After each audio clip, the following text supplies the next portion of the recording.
Bienvenidos. En esta ocasión nos toca hablar sobre dispositivos de almacenamiento. Hemos de recordar que cuando repasábamos el módulo de von Neumann teníamos el procesador, el cerebro de nuestra computadora, teníamos memoria, buses para comunicación de datos y también teníamos las interfaces de entrada y salida. Si se acuerdan, cuando hablábamos de memoria, yo les mencionaba que memoria tenía diferentes niveles. Tenemos desde los niveles más pequeños, algunos registros del procesador, memoria caché, luego teníamos la memoria principal y ahora tenemos memoria secundaria. Memoria secundaria la componen los dispositivos de almacenamiento primarios, secundarios, externos. Como es costumbre, vamos a hablar un poco de los conceptos básicos para entrar en el tema, de las tecnologías existentes sobre dispositivos de almacenamiento y vamos a hablar un poco de dispositivos de almacenamiento fijos y portátiles, sin obviar los parámetros fundamentales que son todos aquellos que nos permiten tomar mejores decisiones. Comenzaremos con conceptos básicos, y como ustedes pueden ver ahí, un dispositivo de almacenamiento es aquel dispositivo que nos permite precisamente almacenar información para recuperarla en un momento posterior. De nada nos sirve tener grandes posibilidades de cómputo si cuando nosotros apagamos la máquina vamos a perder todo el trabajo. Entonces, pensando en eso, se ha dispuesto ante uso común, comercial y científico el uso de dispositivos de almacenamiento.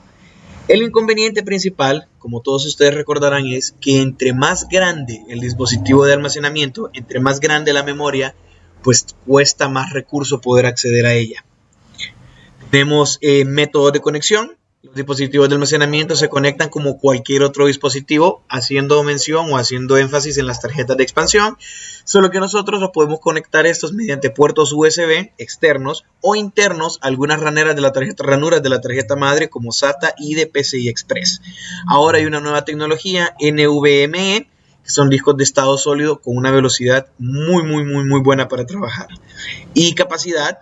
Esto es lo que más estamos acostumbrando, que es la cantidad de información que podemos almacenar en estos dispositivos. Ok, esto es un disco duro, una imagen de un disco duro para los que no la conocían. Recuerden que en la parte de recursos y bibliografía pongo donde se obtienen todas las imágenes. Y lo que me interesa de acá es que ustedes puedan ver el tipo de conexión. Tenemos una conexión para energía eléctrica y tenemos, que son las que ustedes ven de 4 pines en la esquina inferior derecha.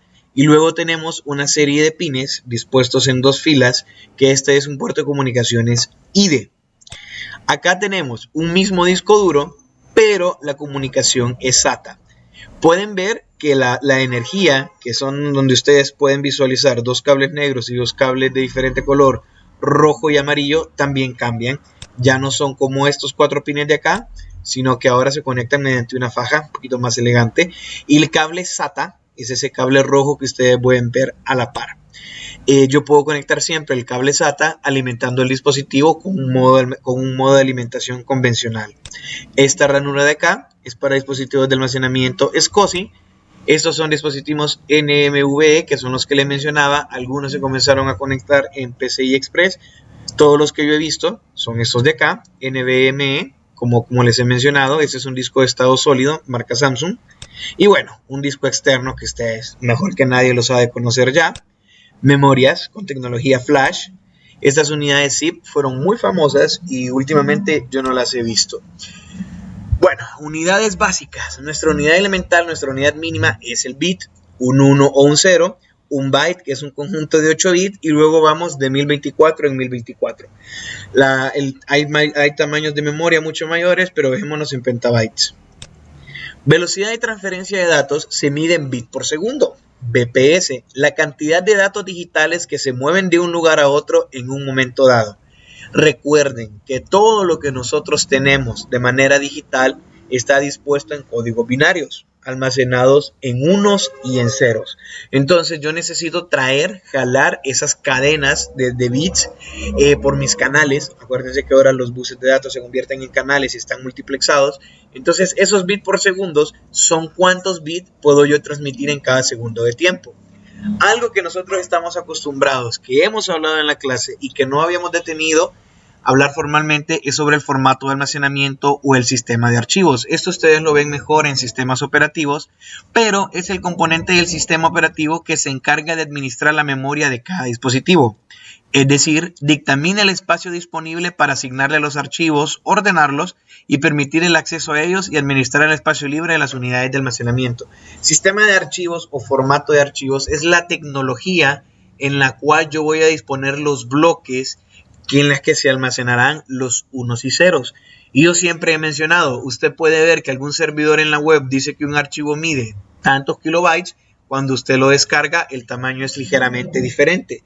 Eso es por el sistema de archivos en el que está almacenado. Controlador de hardware, bueno, información sobre el dispositivo de hardware y directivas para comunicación con el mismo.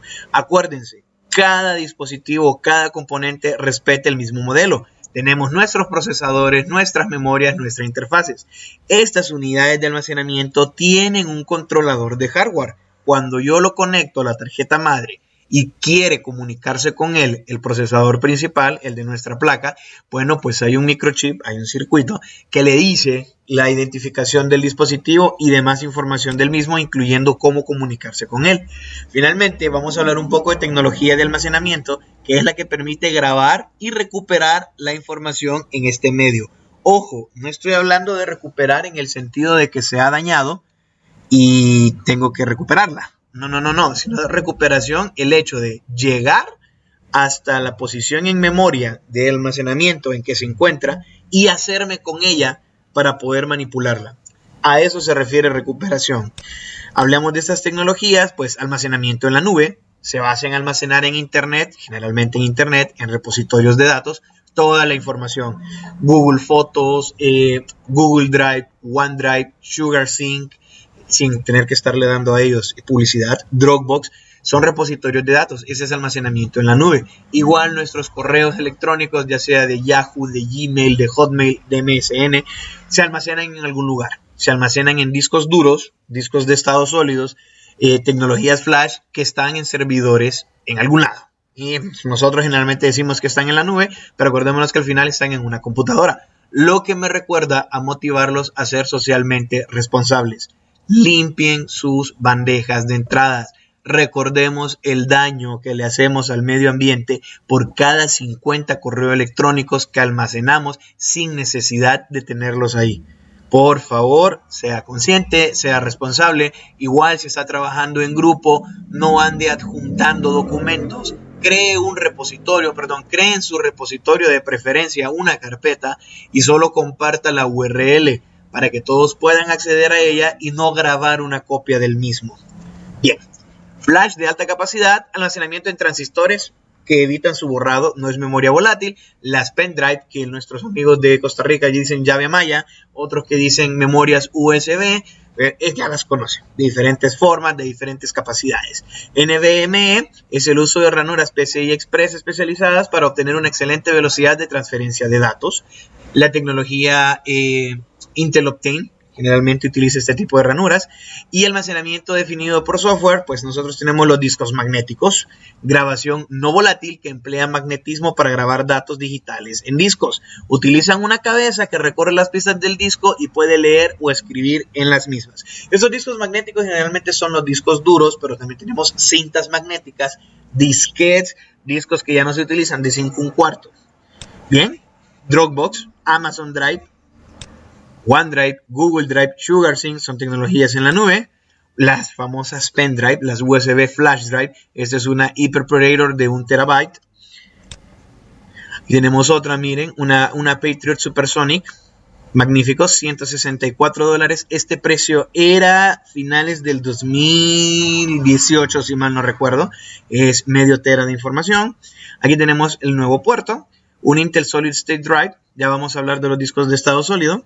Aquí tenemos tecnologías de almacenamiento magnético. Ahora bien, generalmente en nuestra jerga se utiliza mismo de hablar del disco duro de la máquina. Y esto es un error, porque el almacenamiento primario no siempre es un disco duro.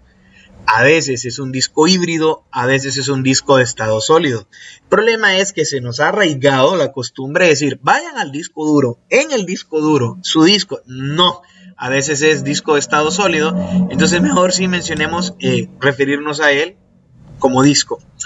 Discos ópticos, almacenamiento en forma de solo lectura, imprimiendo con láser sobre la superficie. Vamos a hablar un poco luego de discos ópticos. Aquí solo estábamos ilustrando y esta me servía para mostrarles que hay diferencias entre los dos que vamos a discutir. Discos de estado sólido se basan en tecnología flash para sustituir los platos magnéticos por puertas NAND. Esas las estuvimos viendo en circuitos lógicos. Son menos ruidosos, más rápidos, más seguros y de menor peso. La obsolescencia programada es algo que queda en duda. Tarjetas SD, usadas más que todo en dispositivos móviles, celulares, cámaras, etc., permiten el almacenamiento no volátil, como la memoria RAM, acuérdense que es volátil, apago la máquina, se vacía, estas memorias son no volátiles y requieren algunas de un adaptador. El problema también es que el tiempo de vida de estas es muy corta. El pendrive, memorias tipo flash con acceso a través de puertos USB. Las memorias, el RAID, la tecnología RAID son datos duplicados en varios discos. Ustedes van a ver esto en sus clases de telecomunicaciones, más que todo. Un arreglo en RAID 0, un arreglo en RAID 5. El NAS es almacenamiento dedicado a través de redes de datos, que también lo van a ver más adelante, pero es necesario que vayan por lo menos manteniendo como servicio en su sistema ese proceso. Estos son discos ópticos, de estos que mencionábamos acá. Almacenamiento utilizando láser para quemar sobre la superficie, tecnologías SD, esta chiquita de 16 GB es un SD, y a esto mencionábamos con que generalmente ocupaban un adaptador porque no todas las máquinas tienen el puerto para poder leerlas. Aquí tenemos algunas memorias USB, algunas flash. Estuvo muy de moda hace unos años hacer tarjetas de presentación. Los que se vayan a casar y quieran ponerle álbum de fotos y distribuirlos, pues bueno, es algo muy interesante de hacer. SD de diferentes tamaños con diferentes adaptadores, memorias pendrive con diferentes adaptadores y tamaños también. Y bueno, esto se ha vuelto un negocio. Tenemos este tipo de tecnología dispuesto en modos más atractivos. El funcionamiento es el mismo, la capacidad varía y ya la pinta y la forma que tengan, luces, animaciones y todo lo demás, eso ya es atractivo comercial. Dispositivos RAID, como les mencioné, esto lo van a ver mejor en redes y telecomunicaciones, y NAS, la tecnología NAS de almacenamiento mediante redes. RAID es la tecnología esta de redundancia de discos y es como si juntara varios discos y los usara como uno solo. Para que vayan entendiendo, se puede mejorar la velocidad de entrada y salida añadiendo redundancia. La redundancia puede hacerse por software o puede hacerse por hardware. Generalmente uno cuando utiliza tecnología RAID hace un respaldo. Yo le digo, parece que usted solo tiene un disco duro, pero en el otro se está haciendo respaldo, de manera que si se daña el disco principal, pues el que era de respaldo pasa a ser principal y no se pierde el trabajo. Se utilizan bastante en aplicaciones comerciales y aplicaciones en la nube. Un NAS suele ser un aparato que da acceso a un almacenamiento a través de la red. En vez de conectarme a un servidor, me conecto directamente a un NAS y ahí están los discos de este tipo. Por ejemplo, tenemos un TerraMaster de una red Intel Dual Core, tiene su propio procesamiento, tiene su propia memoria, niveles de caché y obviamente los discos que voy a conectar. Los discos los podríamos dividir, según algunos autores, en discos fijos o discos portátiles. Como puede usted sugerir o pensar, un disco de almacenamiento fijo es el que se da aquel que está permanentemente conectado a la tarjeta madre, y un disco de almacenamiento portátil es aquel que lo conecto y lo desconecto a través de los conectores externos. Vamos a dejar esto hasta acá de momento.